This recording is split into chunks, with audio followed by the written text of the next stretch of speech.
Now, there are many of you who are applying for new roles and you're getting offers and you're even being called to interview.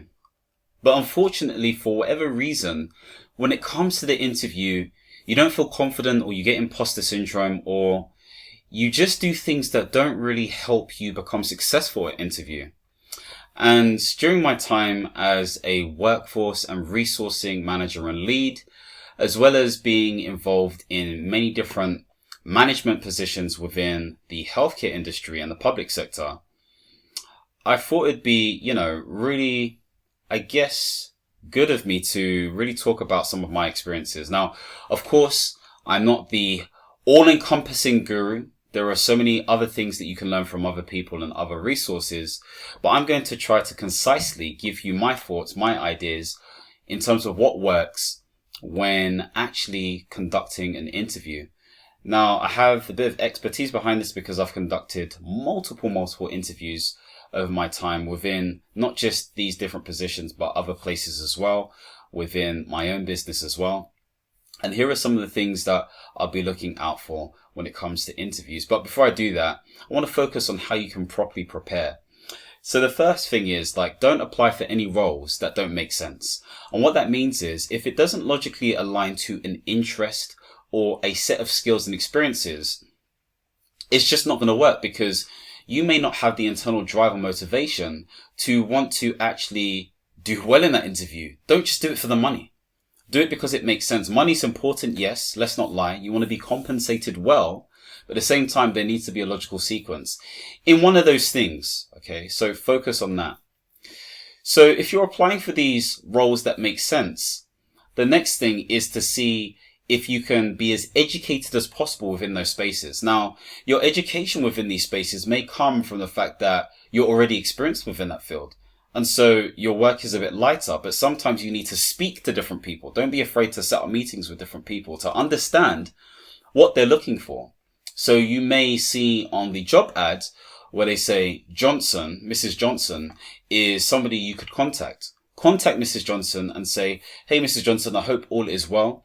I've recently come across your job ad and I was wondering whether you had 15 to 30 minutes spare to just really have a conversation to learn more about the role.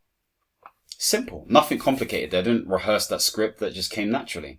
So you sit down with Mrs. Johnson and you ask them questions around, you tell them the fact that you've read the JD, and what you understand of the JD, but you wanted to find out more. What does a typical day look like? What does success look like for you in terms of a candidate? What are the 3 main skills you're looking for a strong candidate? Because what you're doing is preempting the answers from the questions they may be asking. Okay. And so you want to ask as many questions as possible so you feel confident and comfortable. So that's what you can do there. You can also check out policies and strategies that link to that role. Sometimes it's looking at strategies or white papers that help you understand that industry and then give you context behind what you should be doing in your operational or strategic role. So that gives you an idea too. Okay. The next thing I would say is check the job spec. Really, really important stuff. And you can reverse engineer the questions. So when I'm looking at a job spec, I'm looking at the main duties, the roles and responsibilities, any behaviors, skills and capabilities and experience that is required. But mainly in the main duty section, okay, they will highlight the things that they're looking for, usually bulleted. And so if you can look at these things and read these things, you can start to reverse engineer questions. So a question may be, what are the key responsibilities required for a successful program manager? How have you managed conflict in the past?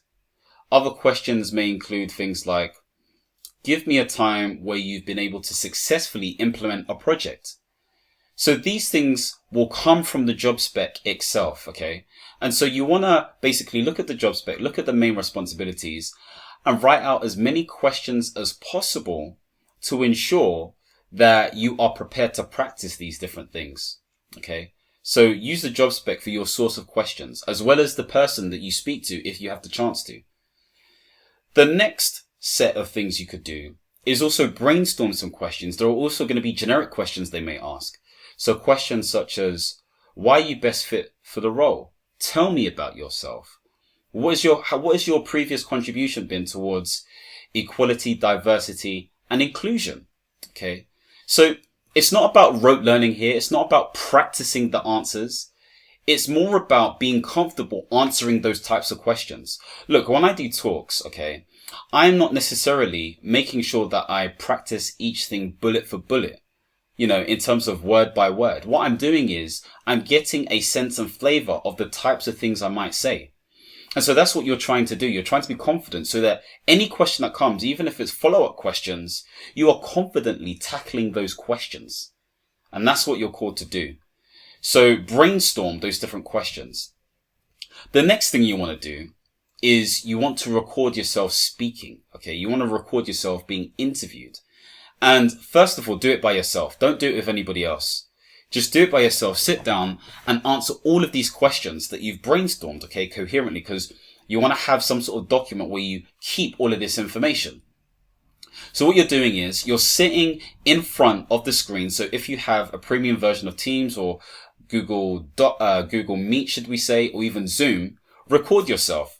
You can obviously use your internal software as well, like Windows Movie Maker, or whatever it may be, and just record yourself speaking, or just quite simply just use your phone on a stand or desk or books. Okay. Sit down whilst you're doing it. When you stand up, you are usually more confident. So you may want to start that way, but you want to do it where you're sitting down because you're most likely going to be sitting down. So you want to emulate that behavior and record yourself answering these questions in a logical flow. So the first sort of questions that will be asked is, tell me about yourself. What experience can you bring to this role? What are the 3 top things required for this type of role? What is your understanding of the role? Those types of questions will come first.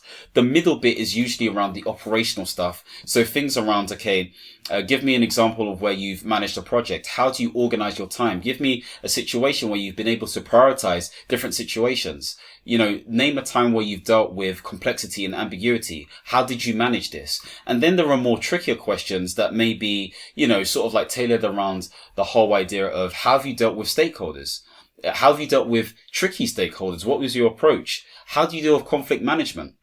All of these different things here. And then they may ask you technical questions. So things around your skills. This may be around data, coding, a sort of niche skill that you learn at university or on a vocational sort of course or whatever it may be. So there is a logical flow. Chunk those questions together. You may want to mix it up at some point later on, but chunk them together so you get a flavor and feel. So record yourself, okay? And this may take half an hour, 20 minutes, 40 minutes. It doesn't really matter. Just do it properly and answer it to the best of your ability. If you go, whatever, it's not about perfection. It's about just recording it in your natural state. Don't stop and start again. Just do it and follow through. Because when you stop, you're telling yourself in a micro way that you can't do it. No, you're not telling yourself that. You're just giving yourself time. There's no pressure. It's just you being recorded. And so with that in mind, just remember to stay focused and continue and follow through. The next step is to ensure that you watch back the video, okay? And you want to do this in a number of ways. Number one, you want to watch it without any audio. What you're looking for is behavioral cues, so to speak. You're looking for mannerisms. You're looking for different jerks and things that you do that may throw someone off. The second thing you want to do is listen to it without any audio.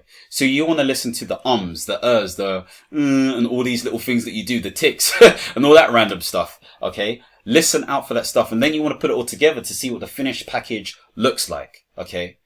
So once you've done that, feel free to do it with an objective friend, a colleague, a line manager, or whatever it may be. Record it and do the same thing, okay? Do that at least once with somebody else if you can. And if not, do it again by yourself. Now, you may want to do it times, where you don't record it and you just want to speak. And sometimes you can actually listen to a better version of your recording so you can really indoctrinate those different things in your mind.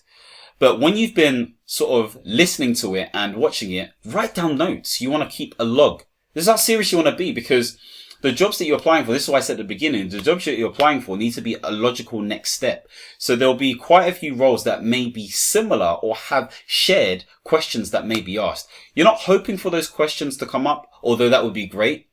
You just want to become confident, because confidence is bred through knowledge and experience and practice, okay? 10,000 hours, we spoke about this before. And so those are some things that you can do to really get you up to speed. In addition to that, you also want to make sure that on the day, you're not eating anything that's going to make you feel unsettled. So if you're intolerant to anything like lactose or gluten, don't eat that stuff, okay? Don't eat things like beans that may make your stomach a bit funny. Don't eat too many carbs. Ensure that whatever you're wearing works for you as a person. I'm not going to tell you should wear a suit, this and that, but make sure it works for you as a person, okay? So if it does mean wearing a blazer and a shirt, that's fine, even if it's a virtual interview, okay? If you're a lady, if it does mean wearing some sort of blouse or nice formal dress or a blazer on top, that's up to you. If it means adding light makeup on, if that makes sense for you, if it means doing your hair up or wearing your weave or not your weave, do what works for you. As long as it feels neat and looks good for you as a person, because you need to feel comfortable in your skin. And I always say that if you're in an interview, don't be the person who's looking good top half and the bottom half is just whatever, especially if it's virtual. Like, be the part. You have to be that part. Okay, it really helps. Have some water with you. Make sure the room is circulated or ventilated properly so it's open, especially if you're doing it at home. If you're not, if you're going there, again, they can do all of that stuff. Ensure that you sit at the edge of your seat with your hands clasped on your lap, okay? So don't sort of like slouch in and all this kind of stuff there. Make sure that they shake your hand first and maintain the right sort of like eye contact with the different people. So you're not doing this all the time, but you're looking to the side, you're speaking, you're smiling, you're looking to the other person as well. So keep it sort of even. It's called the net of eyes. So you can check that out as well. Of course, if you have some sort of condition such as dyslexia, you can also ask for the questions in advance if they allow you to do that. Okay, so sometimes they give you a day, sometimes they give you a week. It depends. So feel free to do that as well. They don't always do this. I know some public sector organizations do this as well. If you are applying for any public sector organizations, usually there are some behaviors that they usually ask questions against. So check those things as well. Okay. These are all little things you want to do. Ensure that you have your documents such as passport, some sort of bill with your address on there, as well as any other presenting information that you want to provide as well. I'm going kind of like overboard here. But the main point is with this video, I want you to understand that you can be confident and you can prepare for that confidence. There is a science to it. There's a sweet science to it. I've given you, I believe, enough to give you some ideas if you didn't know this already, or just to remind you of the things that you can do. It is a long process. I'm not trying to make it seem easy, but you have to put in the work. You have to be able or willing to want to do this stuff, because that may be the difference between you leaving the job that you don't like right now, okay, and getting something that makes more sense for you, not just in terms of skills and experience, but also compensation wise as well, because we want you to be thriving. Okay. So let me know below, what are the things you fear most about interviews? Okay. What do you want to know more about? So make sure you can comment below and let me know that those things as well. If there is any advice that you want to give to people in the comments, feel free to provide that advice as well, because again, sharing is caring as well. I am actually developing a course around this stuff. So if you're interested in securing the job, then make sure you click the link below to find out more information about how you can get involved with that course, so you can understand how to be confident within this space as well. If you want to see more videos like this, don't forget to subscribe and hit the notification bell. And as always, my friends, understand, reach, and expand. Peace.